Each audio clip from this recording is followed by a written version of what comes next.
Dans un petit village niché entre les collines verdoyantes, vivait une fillette nommée Lila. Timide et réservée, Lila préférait souvent les livres et les dessins aux jeux bruyants des autres enfants. Un après-midi d'automne, alors que le ciel s'assombrissait et une tempête s'annonçait, elle observa par la fenêtre les arbres ployés sous les rafales de vent. Soudain, un bruissement inhabituel attira son attention près du vieux chêne du jardin. Curieuse, elle s'approcha malgré la pluie qui commençait à tomber. Là, tremblant et apeuré, un petit chaton était pris au piège entre les branches basses, incapable de descendre à cause du vent violent. Le cœur de Lila battait fort, un mélange de peur et de compassion. Elle savait qu'elle devait agir. Prenant une profonde inspiration, elle s'avança doucement, parlant d'une voix calme au chaton pour le rassurer. Avec précaution, elle grimpa sur une petite échelle, ses mains tremblantes mais déterminées, jusqu'au chaton qu'elle souleva enfin en sécurité. Une fois rentrée, elle enveloppa le chaton dans une couverture chaude et regarda la tempête s'apaiser par la fenêtre. Ce jour-là, Lila découvrit que le courage n'était pas l'absence de peur, mais la capacité à agir malgré elle.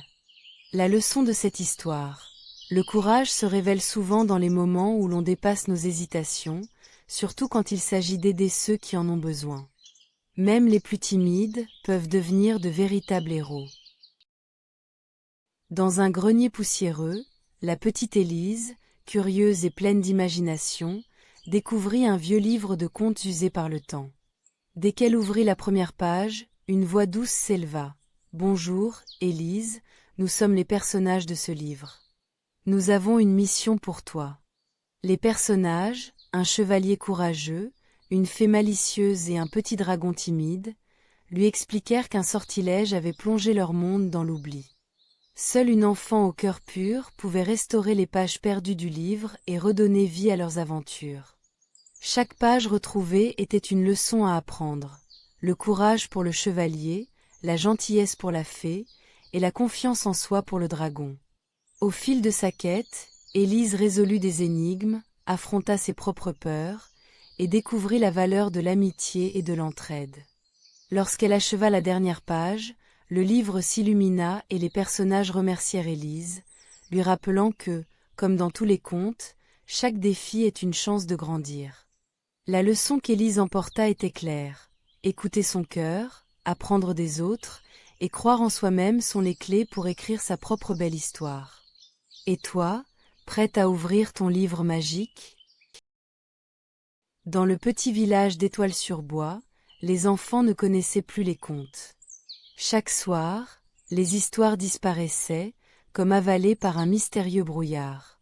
Sans les récits des anciens, l'imagination s'éteignait et les rires devenaient rares. Milo, un garçon curieux de 10 ans, ne supportait pas cette tristesse muette. Un soir, armé d'une vieille lanterne et du courage d'un aventurier, il décida de retrouver la dernière histoire oubliée.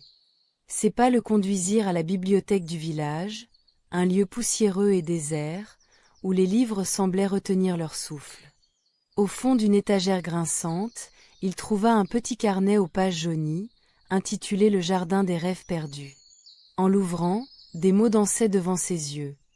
C'était l'histoire d'un enfant qui, comme lui, voulait raviver la magie des histoires. Elle racontait comment ce héros avait redonné vie à son village en partageant les contes autour du feu, faisant renaître l'espoir et la joie. Milo comprit alors que les histoires ne disparaissaient pas seules, c'était l'oubli qui les effaçait. Il descendit dans la place centrale et, sous le ciel étoilé, raconta à voix haute la dernière histoire, invitant les enfants et les adultes à se rassembler. Peu à peu, les souvenirs de contes oubliés revinrent, s'enroulant autour des cœurs comme une douce mélodie. Le village reprit vie, grâce à un garçon qui n'avait pas laissé les histoires mourir. La lecon? Parfois, il suffit d'un peu de curiosité et de courage pour raviver ce qui semblait perdu, car les histoires sont le souffle de nos vies, et les partager, c'est transmettre la lumière. Chaque soir, Lila, une petite fille curieuse de 8 ans, inventait une nouvelle histoire avant de s'endormir. Ce soir-là, Elle créa un conte sur un chat magique nommé Grisou, capable de parler aux étoiles.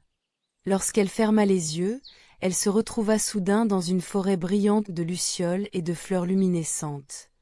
Le pays des merveilles que son imagination venait de créer. Grisou, le chat argenté, l'accueillit avec douceur. Ici, chaque étoile a une histoire, mais elles ont besoin de quelqu'un pour les écouter et partager leur lumière. Lila suivit Grisou jusqu'à la montagne des étoiles, où une petite étoile tristoune n'arrêtait pas de pâlir. Lila s'assit près d'elle et demanda « Pourquoi es-tu si triste ?» L'étoile répondit « Personne ne m'écoute vraiment, alors je perds ma lumière. » Lila comprit alors que la vraie magie ne venait pas des étoiles, mais de la capacité à tendre l'oreille et à apporter attention et gentillesse.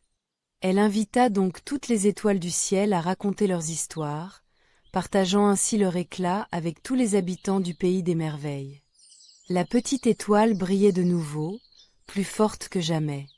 Au réveil, Lila sut que ce qu'elle avait appris était précieux. Écouter les autres, c'est comme offrir un peu de lumière à leur cœur. Depuis, chaque soir, elle continua de créer des histoires, non seulement pour rêver, mais aussi pour apprendre à comprendre et à partager. Voilà le vrai trésor du pays des merveilles. Dans une forêt dense et vibrante, un petit oiseau nommé Picot venait de tomber de son nid pendant un orage violent.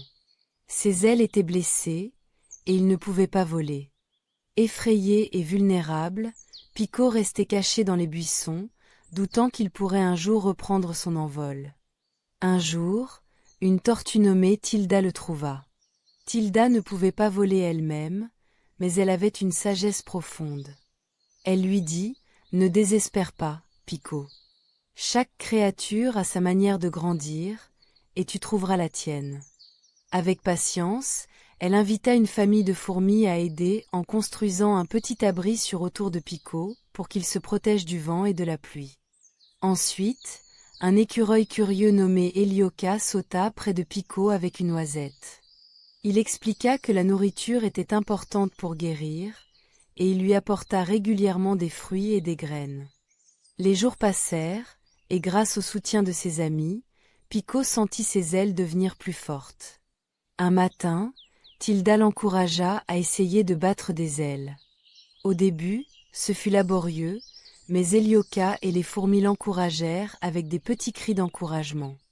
Petit à petit, Picot réussit à s'élever au-dessus des arbres, découvrant la liberté du ciel. Il comprit alors que, même s'il avait été faible un temps, l'entraide et la patience étaient les clés pour repartir de l'avant. Leçon de vie parfois, on peut se sentir incapable ou seul face à nos difficultés, mais il suffit d'un peu de temps, de soutien et de persévérance pour retrouver notre force. Ce n'est pas la rapidité qui compte, mais la confiance en soi et en ceux qui nous entourent.